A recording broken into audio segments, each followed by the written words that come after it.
दोस्तों ये कहानी है फ्लाइट नंबर 571 की। तारीख थी 12 अक्टूबर 1972। साउथ अमेरिका के उरुग्वे देश से एक चार्टर्ड प्लेन उड़ान भरता है जिसको चिली देश की राजधानी सैन डिएगो पहुंचना था। इस प्लेन में टोटल 45 लोग सवार थे, जिसमें 5 क्रू मेंबर थे और 19 रग्बी प्लेयर थे जो मैच खेलने जा रहे थे, और उनके परिवार के सदस्य भी थे। इस फ्लाइट को उरुग्वे से सैन डिएगो लगभग 3 घंटे में पहुँचना था, लेकिन रास्ते में मौसम खराब था।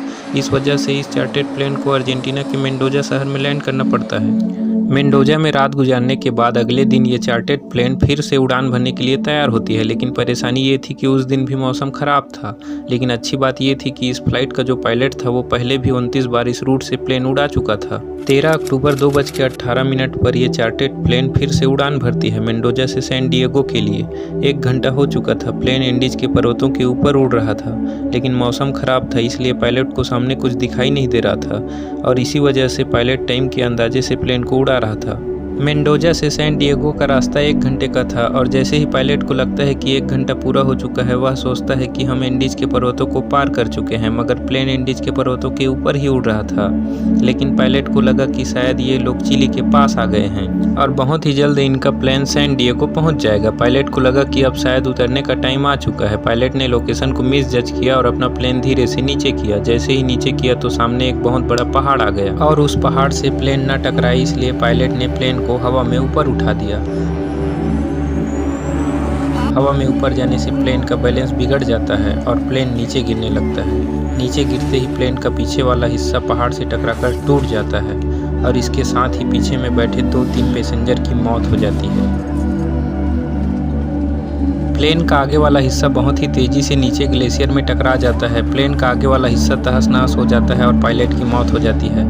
इस दौरान 33 लोग बच जाते हैं, इनमें से ज़्यादातर लोग जख्मी थे। ये बच तो गए थे, मगर इन्हें हड्डियों को भी गला देने वाले ठंड का सामना करना था। रात हो चुकी थी। बचे हुए पैसेंजर प्लेन के टूटे हुए हिस्से में जाकर छिप जाते हैं ताकि ठंड से बच सके। अगले दिन घायल पैसेंजर में से 5 लोगों की मौत हो जाती है। 20 से 25 लोग अभी भी जिंदा थे। हादसे की जानकारी मिलते ही उरुग्वे सरकार ने एक रेस्क्यू ऑपरेशन शुरू कर दिया। 4 हवाई जहाज तैनात किए जाते हैं इन पैसेंजर को ढूंढने के लिए। रेस्क्यू टीम इन्हें ढूंढ तो रही थी, लेकिन बर्फीली पहाड़ियों में इसे ढूंढ पाना बहुत मुश्किल था, क्योंकि क्रैश हुए प्लेन का कलर सफ़ेद था और चारों तरफ सफ़ेद बर्फ था। पैसेंजर रेस्क्यू टीम को देख लेते हैं और ज़ोर ज़ोर से आवाज़ लगाते हैं, बचाओ बचाओ, हम यहाँ फंसे हुए हैं। लेकिन रेस्क्यू टीम इन्हें नहीं देख पाती। फिर पैसेंजर क्रैश हुए प्लेन की छत पर लिपस्टिक की मदद से SOS लिखते हैं और नीचे बर्फ पर सूटकेस से बड़ा क्रॉस बना देते हैं, लेकिन ये तरकीब भी काम नहीं करती। 3 दिन गुजर जाता है, अभी तक इन्हें कोई मदद नहीं मिली थी। प्लेन में थोड़ी बहुत खाने की चीज़ रखी थी जिसे ये लोग भूख मिटाने के लिए खा रहे थे, और बर्फ़ को किसी तरह से पिघलाकर उसे पानी बनाकर प्यास बुझा रहे थे। रेस्क्यू टीम लगातार 8 दिन तक इन्हें ढूंढते रहते हैं, लेकिन किसी भी पैसेंजर का पता नहीं चलता, और फिर सर्च ऑपरेशन को बंद कर दिया जाता है। प्लेन में एक रेडियो था जिसे पैसेंजर किसी तरह से चालू करते हैं। रेडियो में समाचार चल रहा होता है कि सर्च ऑपरेशन को बंद कर दिया गया है। सभी लोग दुखी हो जाते हैं।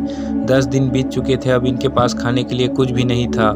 कई लोग अपनी भूख मिटाने के लिए प्लेन की सीट को फाड़ कर खाने लगते हैं, लेकिन इससे वो बीमार पड़ जाते हैं। इस स्थिति में जब भूखे मरने के अलावा और कोई ऑप्शन बचा नहीं था, तब ये लोग तय करते हैं कि जिंदा रहने के लिए हम मरे हुए लोगों का मांस खाएंगे। ये डिसीजन आसान नहीं था, लेकिन जिंदा रहने के लिए इन्हें मरे हुए लोगों का मांस खाना पड़ता है। क्रैश के 16 दिन बाद बर्फ़ का तूफान आ जाता है और प्लेन के टुकड़े में बर्फ़ भर जाता है। बर्फ़ में दबने से 8 लोगों की मौत हो जाती है। बचे हुए लोगों को पता चल गया था कि अब उन्हें बचाने कोई नहीं आएगा, इसलिए इनमें से 3 लोग मदद ढूंढने निकल जाते हैं। पहाड़ के उस पार जाने के लिए इन्हें बहुत ऊंचाई तक पहाड़ चढ़ना पड़ता है। लगातार 9 दिन तक चलने के बाद इन्हें पहाड़ के उस पार नदी दिखाई देता है। ये लोग नदी के पास जाते हैं। नदी के उस पार इन्हें घोड़े में बैठे 3 लोग दिखाई देते हैं। ये लोग ज़ोर ज़ोर से चिल्लाते हैं कि मदद करो मदद करो। उनमें से एक आदमी इन्हें देख लेता है और वह कहता है कि मैं कल वापस आऊँगा। वो आदमी अगले दिन वापस आता है और एक पत्थर में धागे की मदद से पेन और कागज़ को बांधकर इनकी ओर फेंकता है। पैसेंजर इस कागज़ और पेन को उठाता है और लिखता है कि हम पिछले 2 महीने से पहाड़ पर फंसे हुए हैं। हमारा प्लेन क्रैश हो चुका है, हमारे पास खाने के लिए कुछ नहीं है, हमारी मदद कीजिए, हमें मदद चाहिए। फिर पैसेंजर कागज़ को पत्थर में लपेटकर उस आदमी की ओर फेंकता है। घोड़े में बैठा आदमी कागज़ को उठाकर पढ़ता है और जान जाता है कि इन्हें मदद की ज़रूरत है। वो तुरंत शहर की ओर जाता है मदद बुलाने। शहर पहुंचकर वो आर्मी कमांड को प्लेन क्रैश के बारे में बताता है। चिली की एयरफोर्स 3 हेलीकॉप्टर भेजती है तुरंत रेस्क्यू करने के लिए। 22 दिसंबर 1972 आखिरकार और क्रैश के 70 दिन बाद इन पैसेंजर की जान बचाई जाती है। इस प्लेन क्रैश के बाद 16 लोग ही जिंदा बच पाते हैं। तो ये थी कहानी फ्लाइट नंबर 571 की। अभी के लिए बस इतना ही, मिलते हैं अगले वीडियो में।